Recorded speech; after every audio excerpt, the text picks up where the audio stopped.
What happens when a father's overprotective control collides with a caregiver's compassionate heart? When surveillance meant to keep his disabled son safe becomes the window into his own failures as a parent? This is the story of how one dance, one song, and one woman's courage to break the rules expose the difference between protecting and imprisoning someone you love. Drop a comment below and let us know where you're watching from. Don't forget to subscribe for more incredible stories that will restore your faith in humanity. Alexander Hartwell wasn't just wealthy, he was the kind of rich that bought silence, control, and the illusion of safety. His sprawling Scottsdale mansion was a monument to his success and his paranoia, with cameras tucked into every corner, monitoring every breath his household took. 3 years ago, everything changed. A car accident stole his wife and left his 16-year-old son Michael paralyzed from the waist down.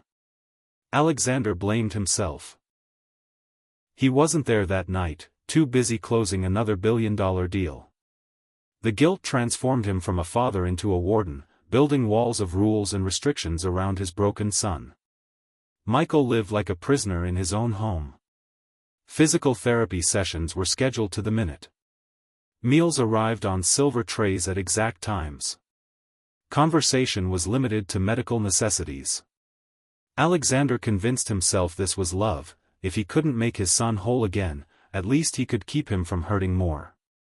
Sofia Martinez entered their lives like sunlight through prison bars. At 32, she carried herself with quiet dignity, her references impeccable, her manner respectful. She was everything Alexander demanded in his staff: professional, distant, and compliant with his extensive list of rules. But Sofia had secrets of her own. She'd grown up caring for her disabled younger brother in El Paso, watching him fade away not from his condition, but from the world's refusal to see him as more than his wheelchair. When he died 2 years ago, she'd made a promise: if she ever met another soul trapped behind well-meaning walls, she'd find a way to set them free. It started with music. Sofia noticed how Michael's eyes would flicker toward her phone when a song played accidentally. How his fingers would tap almost imperceptibly against his wheelchair when she hummed while cleaning. Music was the language his father had forgotten how to speak. One sunny afternoon, when Alexander was at his office downtown, Sofia made a decision that would shatter everything.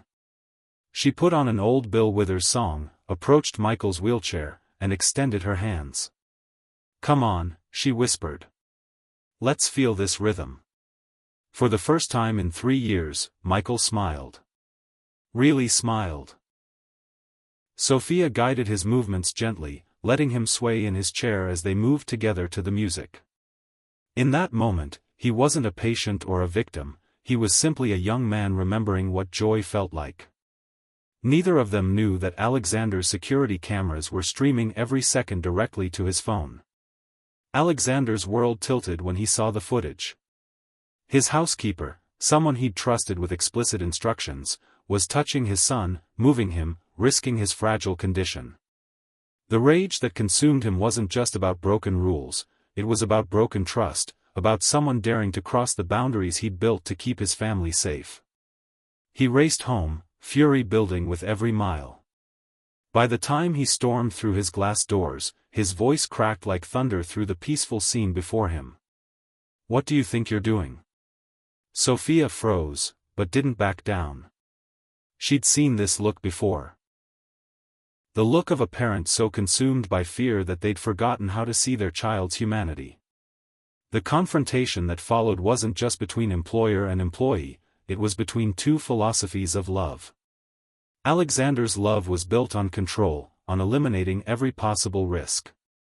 Sofia's love was built on dignity, on seeing the person beyond the disability. "You have no right," Alexander snarled, "to risk my son's safety for your entertainment." "And you have no right," Sofia shot back, surprising herself with her boldness, "to bury your son alive because you're afraid of losing him." The words hit Alexander like physical blows. But it was Michael's voice that truly shattered his defenses. "Dad, she's right. You want control, not me. You want the safe version the doctors gave you, but I hate it. I hate this prison you've built around us." Sophia's secret came out in the storm of accusations. Her brother's death, her promise, her desperate need to honor his memory by refusing to let another young soul disappear behind walls of overprotection. Alexander's investigation into her background had uncovered what she'd hidden, not from deception, but from pain too raw to share. "I couldn't save him," she whispered, tears streaming down her face. "But maybe I could help Michael remember who he used to be before you decided he was too broken to live." The truth cut deeper than any blade. Every rule Alexander had created wasn't just about protecting Michael, it was about protecting himself from the guilt and fear that consumed him.